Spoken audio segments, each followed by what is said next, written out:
Welcome to my YouTube channel, One Race, the Human Race, All Human. Everyone on this planet known as Earth has a right to life, liberty, pursuit of happiness. There's one race, that's the human race. Today is Tuesday, September 21st, 2021. The debt ceiling, what's happening as of today, a major discussion about that, as well as the major bills before Congress.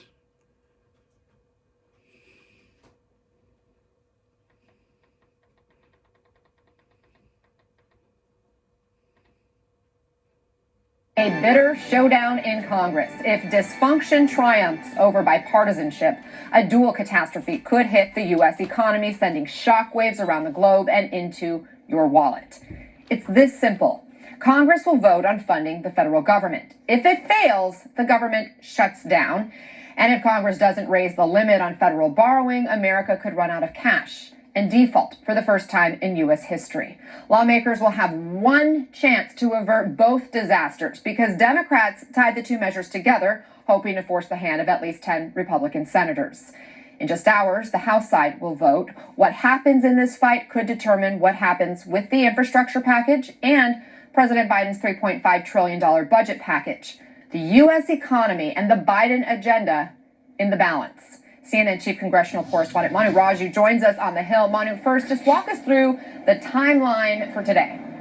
Well, today the House Democrats are going to move forward on that plan to keep the government open up until December, also extend the nation's borrowing limit through the November 22 midterms. But there's a problem. They do not have the votes to get that out of the Senate. Today they plan to pass it, and then in the Senate, the Republicans say they have the votes to block it. They want the Democrats to move that debt limit increase, a very politically toxic vote, on their own through a separate process. And that is leading to major questions about how this gets resolved. But Anna, it is still uncertain whether Democrats can get this out of the House at the moment because they're squabbling internally over $1 billion that they want to add to funding the Israel security system known as the Iron Dome. Some progressives are pushing back on that, so they're trying to deal with that issue behind the scenes. But once they do, they hope to get it out of the House, and then it goes to the Senate where we know what the fate's going to be. Republicans will block it, and they have to figure out what Plan B is.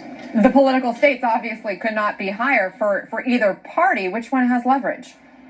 It remains to be seen how this ultimately plays out. The Democrats are unclear on how they will respond once Republicans do block this effort going forward. But you mentioned it, a number of major issues, roughly $5 trillion in new programs and spending, as well as taxes, all hanging in the balance as well. Next Monday, the Democratic leadership has set a deadline to have a House vote on September 27th on that $1.2 trillion infrastructure plan that passed the Senate last month. But there's a problem. Progressives are threatening to sink that plan if that larger Democratic-only approach to deal with the rest of the spending and expand the social safety net has not passed Congress by that point. And there's no chance it will pass Congress by that point. But multiple liberals told me over the last day or so that it makes sense to slow down, potentially thwart that bipartisan infrastructure bill if they don't get that larger package. Listen.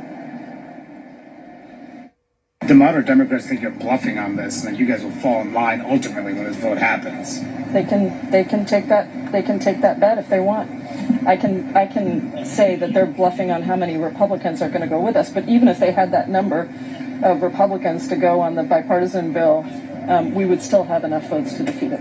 Senator, progressives in the House are threatening to sink the infrastructure bill if the reconciliation bill is not passed both chambers by next Monday. Is that the right approach? Look, we had an agreement from the beginning, and that was that there would be one package. It might take multiple votes, but that one package would move forward. Look, I know that a lot of people would say, let's try to break this thing apart, take it in smaller bites. But the reality is, in the world of the filibuster, we get one bite at passing a lot of this through, and we cannot fail the American people.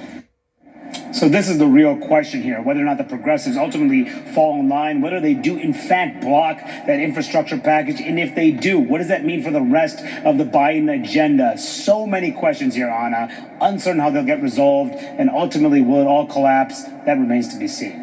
Okay, Manu Raju, thank you so much. Let's bring in CNN economics and political commentator Catherine Rampell and CNN senior political analyst and former advisor to 4 presidents, David Gergen. Catherine, let's try to simplify this off and why it matters for our viewers. Everyday Americans are worrying about going to work. They're worried about making rent, paying the bills, and now they're supposed to worry about Congress paying its bills. What is at stake for viewers at home here?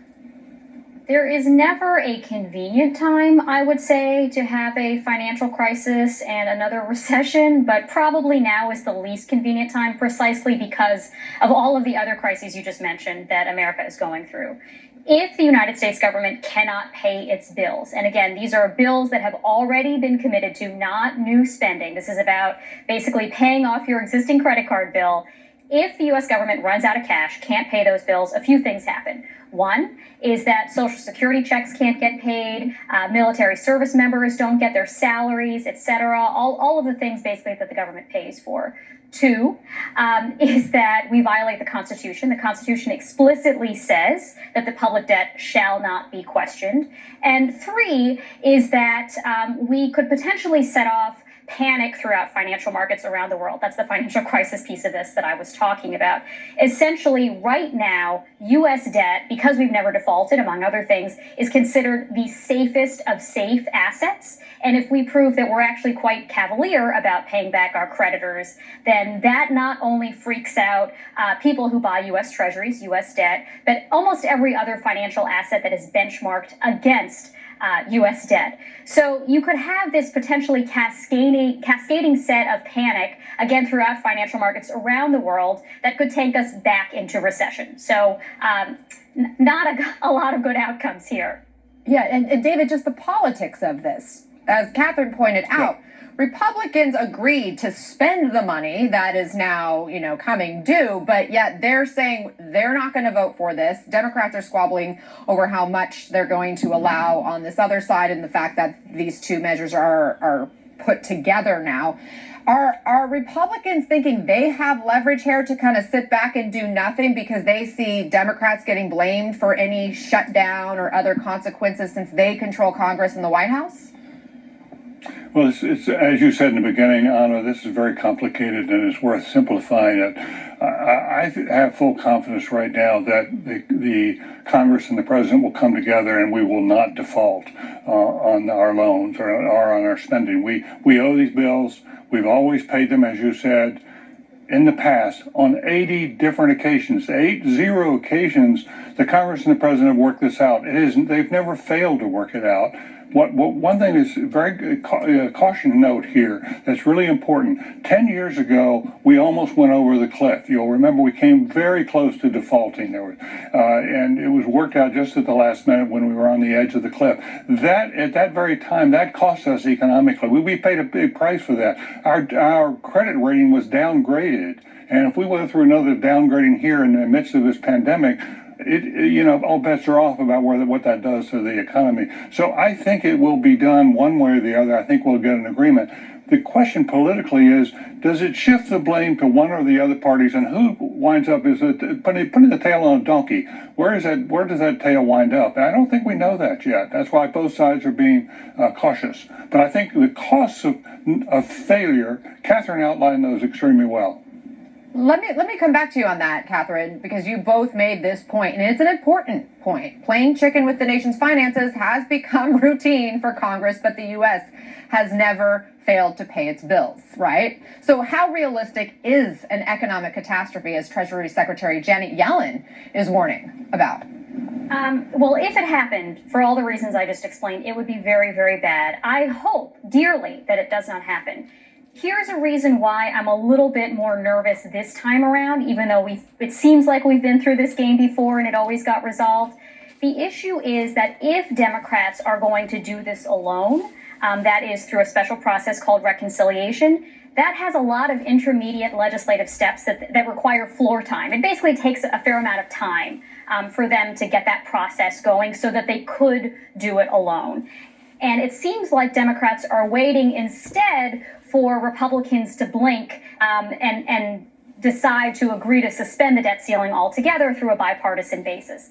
So if they're waiting a while before they begin this protracted basis, and we also have a fair amount of uncertainty about when the government is going to run out of money, probably sometime in October. That's what Secretary Janet Yellen has said, but we don't really know. There's even more uncertainty this time around because of the pandemic and how frequently revenues are coming in, that sort of thing.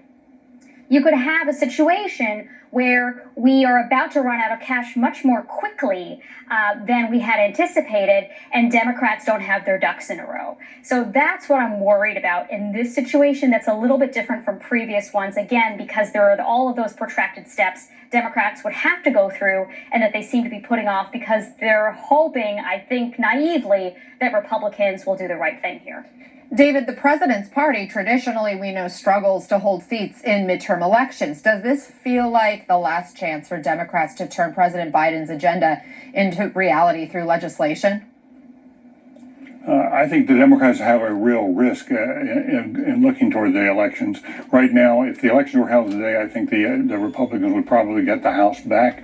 So the Democrats really have to focus on this. But I do think Janet Yellen has, I think Catherine's point about whether we have so little time. We do have very little time, and I think that's why Janet Yellen, the Treasury Secretary, has already moved this into the center of the conversation. Because the country, for a lot of people around the country, this all comes out of the blue. What are you talking about? Why are we on the edge of a crisis on paying our bills?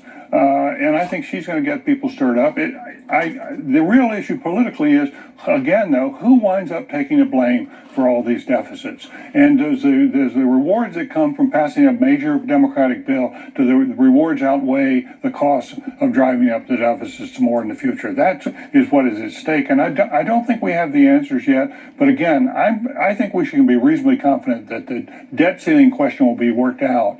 But what effect it has upon the rest of the Biden agenda is very unclear. David Gergen and Catherine Rampell, really appreciate you both. Thank you so much for joining us. Thank you.